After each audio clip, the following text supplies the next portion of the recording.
Hello, my friends. Welcome back. We're going to keep reading Ella Enchanted by Gail Carson Levine. Yesterday, we left off on a bit of a cliffhanger. The ogre had really seen into Ella and kind of noticed her curse. He was using it against her, trying to get her to bring him dinner, which turns out was like a baby gnome. So we are on chapter 7. Where are you going? Char cried. He could see where I was going. I must, I said. Stop! I command you to stop! I stopped and stood, shaking, while soldiers crowded around the hut. Their swords pointed at the ogre, who glared at me, then turned his back and retreated into the dim interior. Why did you listen to him? Char asked. I was still having trouble with the child. He was pulling his little beard and wriggling to escape. Pwitch azug frick, he cried. I used his distress to avoid answering the question. He's frightened. But Char wasn't distracted. Why did you listen to him, Ella?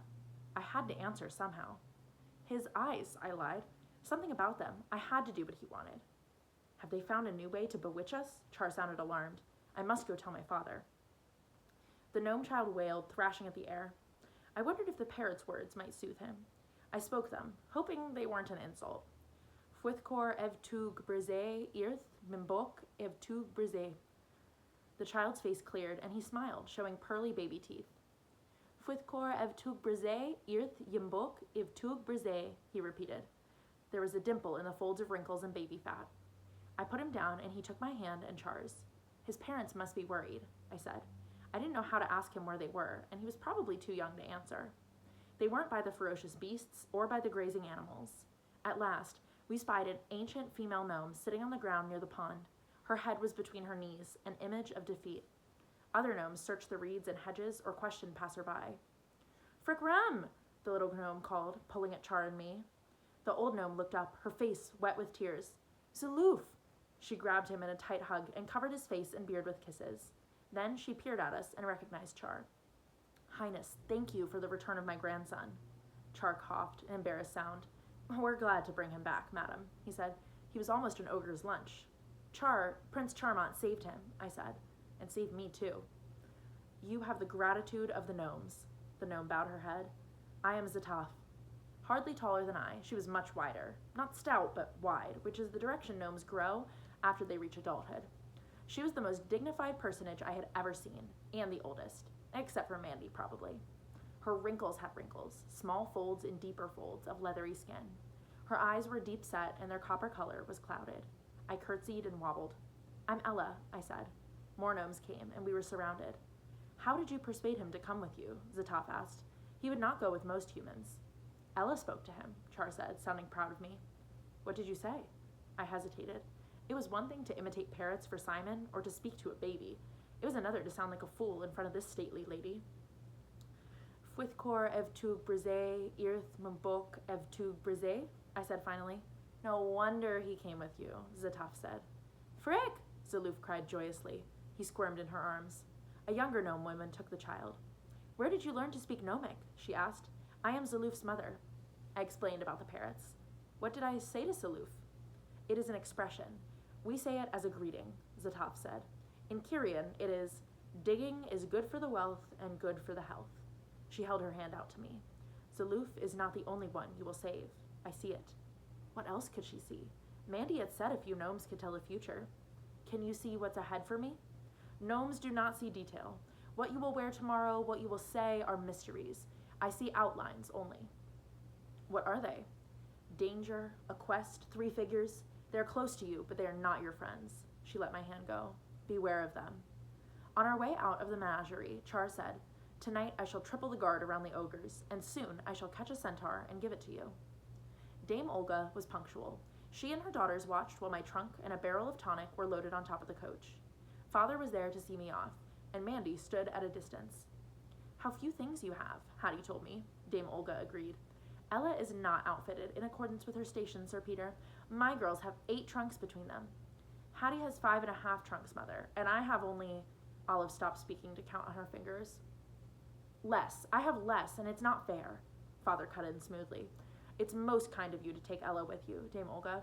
I only hope she won't be a bother. Oh, she won't bother me, Sir P. I'm not going. Father winced at the abbreviation. Dame Olga continued. With a coachman and 2 footmen, they will be safe from everything except ogres. And from ogres, I could offer little protection. Besides, they'll have more fun without their old mother. After a pause, father said, "Not old. Never old, madam." He turned to me. "I wish you a comfortable journey, child." He kissed my cheek. "I'll miss you." Liar. A footman opened the coach door. Hattie and Olive were handed in. I ran to Mandy. I couldn't leave without a last hug. "Make them all disappear, please," I whispered. "Oh, Ella, sweetie, you'll be fine." She clasped me hard. "Eleanor, your friends are waiting," father called. I climbed into the coach, stowing a small carpet bag in a corner, and we started to move. For comfort, I touched my chest where mother's necklace was concealed. If she were alive, I wouldn't be rolling away from home in the company of these creatures. "I would never embrace a cook," Hattie shuddered. "No," I agreed. "What cook would let you?" Hattie returned to an earlier subject. "With so few belongings, the other girls will hardly know whether you are a servant or one of us." "Why does your gown pucker in front?" Olive asked. "Is that a necklace? Why wear it under your clothes?" Hattie asked. "Is it ugly?" Olive said. "Is that why you hide it?" "It's not ugly." "Show it to us. Ollie and I so want to see it." "An order." I brought it out. It didn't matter here. There were no thieves to steal it. "Ooh," Olive said. "It's even nicer than Mama's best chain." "No one would think you were a servant with that. It's very fine, although it's much too long for you." Hattie fingered the silver ropes. "Olive, see how milky the pearls are?" Olive's fingers joined Hattie's. "Let go." I shifted out of their reach. "We wouldn't hurt it. May I try it on? Mother lets me try on her necklaces and I never hurt them." "No, you can't." "Oh, let me. There's a dear." "An order." "Do I have to?" I asked. It slipped out. I could have swallowed my tongue. Hattie's eyes glittered. "Yes, you have to. Give it over." "Just for a minute," I said, unclasping it. I didn't delay. They mustn't see me struggle against the curse. "Fasten it around my neck." I did so. "Olive." The order had been for her sister. "Thank you, my dear." Hattie settled back in her seat. "I was born to wear jewels like this." "Let me try it, Ella," Olive said. "When you're older," Hattie answered. But I had to obey. I tried desperately to ignore Olive's order, but all my complaints started. Churning stomach, pounding temples, shortness of breath. "Let her have a turn," I said through clenched teeth. "See," Olive said. "Ella says I can." "I know what's best for you, Olive. You and Ella are both too young." I lunged at her and unfastened the necklace before she had time to stop me. "Don't give it to her, Ella," Hattie said. "Return it to me." I did. "Give it to me, Ella," Olive said, her voice rising. "Don't be so mean, Hattie." I snatched the necklace back from Hattie and passed it to Olive. Hattie stared at me. I could see her start to work out what had happened. "Mother wore that necklace to her wedding," I said, hoping to deflect her thoughts. "And her mother—" "Are you always so obedient, Ella? Return the necklace to me." "I won't let her," Olive said. "Yes, you will, or I'll see that you get no dinner tonight." I took the necklace away from Olive. Hattie fastened it around her neck and patted it complacently. "Ella, you should give it to me. It would be a token of our friendship." "We're not friends." "Yes, we are. I'm devoted to you. Olive likes you too, don't you, Olive?" Olive nodded solemnly. "I believe you will give it to me if I say you must." "Do so, Ella, for friendship's sake. You must." "No, I wouldn't. She couldn't have it." "You can have it." The words burst from me. "Thank you. What a generous friend we have, Olive." She changed the subject. "The servants were careless when they cleaned the coach. That dust ball is a disgrace. We shouldn't have to ride in such filth. Pick it up, Ella." An order I liked.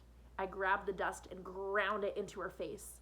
"It becomes you," I said, but the satisfaction was fleeting. So it looks like Ella's trip to finishing school is not off to a good start. Make sure you come back tomorrow and we'll see how the rest of it goes. See you guys then.